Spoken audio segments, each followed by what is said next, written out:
अब नहीं सहेंगे, अब हो गया। अब लड़ाई आर पार होगी, करो मरो के साथ होगी, या तो मरेंगे या तो मारेंगे। करो मरो के साथ होगी, या तो मरेंगे या तो मारेंगे। किया गया पुलवामा का क्या है? मैंने कहा पुलवामा सत्ता में आने के लिए। मैं नहीं कह रहा हूँ, मैं नहीं कह रहा हूँ, मैं नहीं कह रहा हूँ। ये उन्हीं के गवर्नर से जो रिटायर किए हैं, ये सवाल उन्होंने भी उठाया। देश इस पर गंभीर है और हम यह नहीं कह रहे हैं कि पुलवामा हुआ या कराया गया। लोग कह रहे हैं और वो कह रहे हैं कि पुलवामा सत्ता के लिए उसका यूज किया गया और अभी तक जांच नहीं हुई। इसलिए हम सर्वोच्च न्यायालय का जांच पुलवामा की घटना आरडीएक्स से कहाँ हुई, कैसे हुई और इसमें अभी तक क्या कार्रवाई हुई। भारत सरकार ने 5 साल होने चले हैं, इस पर कोई श्वेत पत्र नहीं लाया, इसलिए सर्वोच्च न्यायालय से हम इसकी जांच चाहते हैं। शिक्षक संघ का कोई प्रतिनिधिमंडल मिलने आया है? शिक्षक संघ का कोई प्रतिनिधिमंडल सर जाति गणना में शामिल नहीं हो रहे हैं? मेरी जिम्मेदारी है, सारे लोग से है। जब आप शिक्षक संघ को मारोगे तो जाति जनगणना में कहाँ से? मैंने अपने सरकार से आग्रह कर दिया है कि शिक्षक संघ के प्रतिनिधि से वार्ता कर नियमावली पर पुनर्विचार करें। 2 लाख नियुक्ति की बात कहें कल नीतीश कुमार। सर नीतीश कुमार तो काम करने के लिए जाने ही जाते हैं, लेकिन इफ्तार पार्टी में एक साफा तक आपको नहीं मिला, इसमें फोटो भी है। ये कब करना, कितना दिन उम्र हुआ है? जुम्मा 4 दिन अभी आपकी उम्र हुई है। राजनीति में अहंकार का कोई गुंजाइश नहीं है जीवन में। और मेरी पार्टी ने अब निर्णय ये लिया है कि पानी सर से ऊपर जा चुका है इस कंट्री में बीजेपी की गवर्नमेंट का। इतना अति अब चुप रहना, इससे बेहतर है गोली खा के मर जाना। लेकिन जिस तरीके से लगातार स्वायत्त संस्था को इस्तेमाल करके विपक्ष और लोकतंत्र की आवाज़ को ख़त्म किया जा रहा है और सीबीआई ईडी से डरा कर 2024 का चुनाव, कर्नाटक का चुनाव लड़ने की तैयारी की जा रही है। इसके लिए देश के सारे विपक्ष को गोलबंद होकर भारत बंद का निर्णय लेना चाहिए, या नहीं तो भारत सरकार की संस्थाओं जो रेलवे है या अन्य चीज़ें हैं उसको हमें रोकना चाहिए।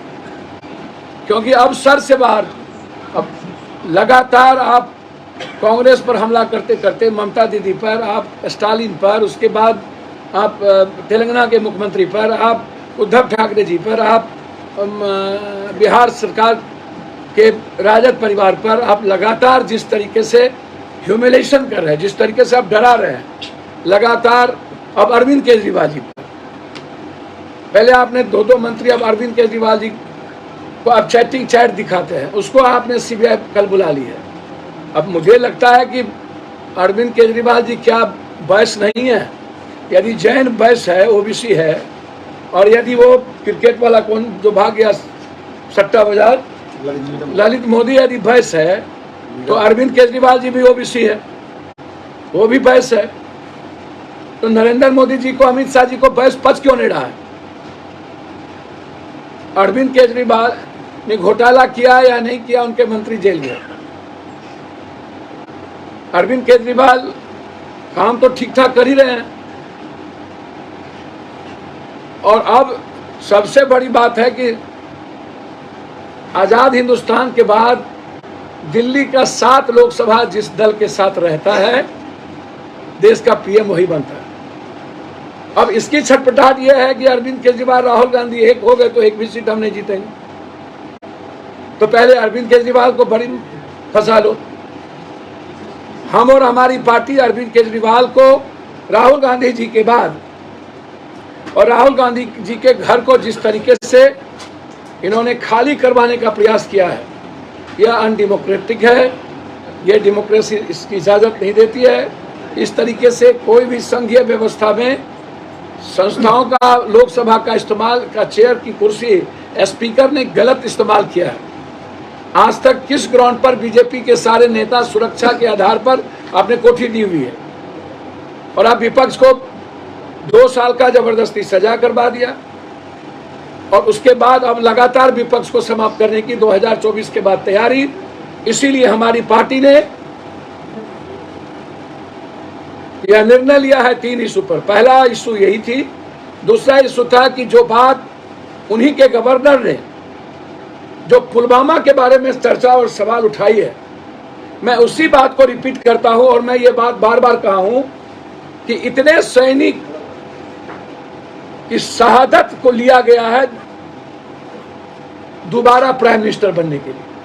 पुलवामा की घटना, अब देश में यह सवाल खड़ा, मैं ये तो नहीं कहूंगा जो उनके गवर्नर जो थे उन्होंने कहा, मैं पुलवामा की घटना की जांच चंद्रचूड़ जी से सर्वोच्च न्यायालय के 5 सदस्यीय जज से करने की मांग करता हूं। 5 सदस्यीय पुलवामा की घटना, देश में सैनिकों का बलि सिर्फ सत्ता के लिए चढ़ा दिया गया।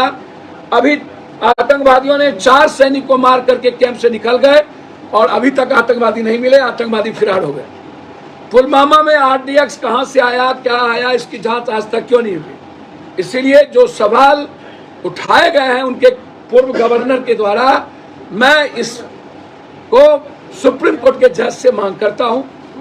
तीसरा, मैं सरकार से, अपने सरकार से आग्रह करता हूं, नीतीश कुमार जी से, जो STT, TET, इन सारे नियोजित शिक्षक के बारे में जो निर्णय लिया गया, मेरा आग्रह है कि आप सभी नियोजित शिक्षक TT, STT, CTET सबके के लीडर को, 4 आदमी को बुला करके आप वार्ता कर लेते और तब नियमावली की कोई बात करते तो सबको समझ में आती। मैं चाहता हूं कि एक बार पुनः नियमावली पर सरकार को गंभीरता से विचार करना चाहिए।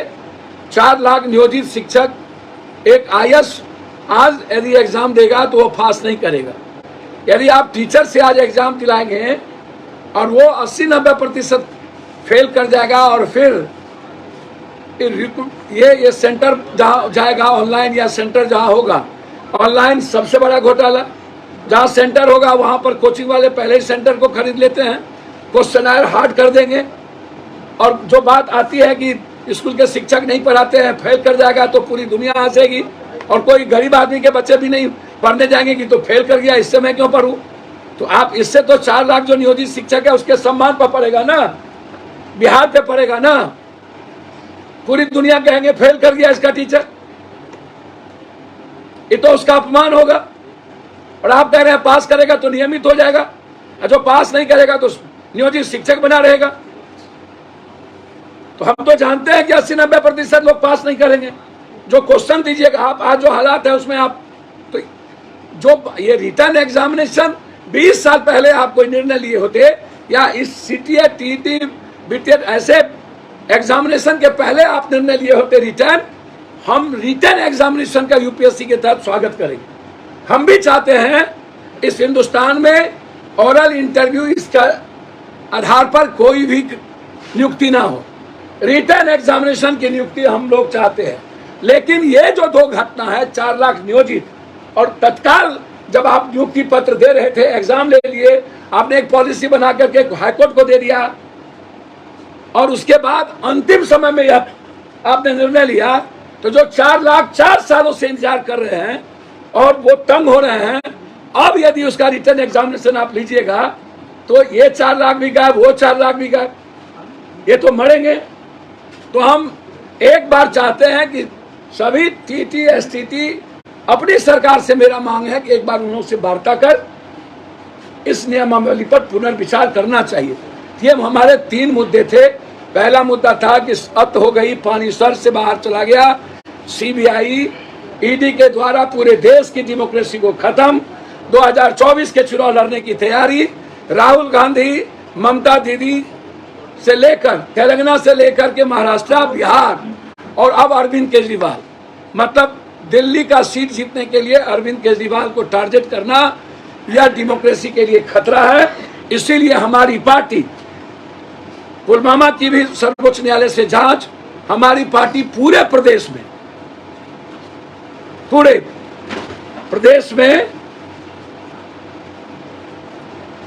धरना का कार्यक्रम, पहले हम पटना में 1 दिवसीय धरना का कार्यक्रम, इन तीनों मुद्दे पर कि हमारी सरकार चीजों को वापस ले, CBI, ED के द्वारा अब नहीं चलेगा, और इस लड़ाई की शुरुआत हम सभी विपक्षों से मांग करते हैं कि एक साथ होकर लड़ें।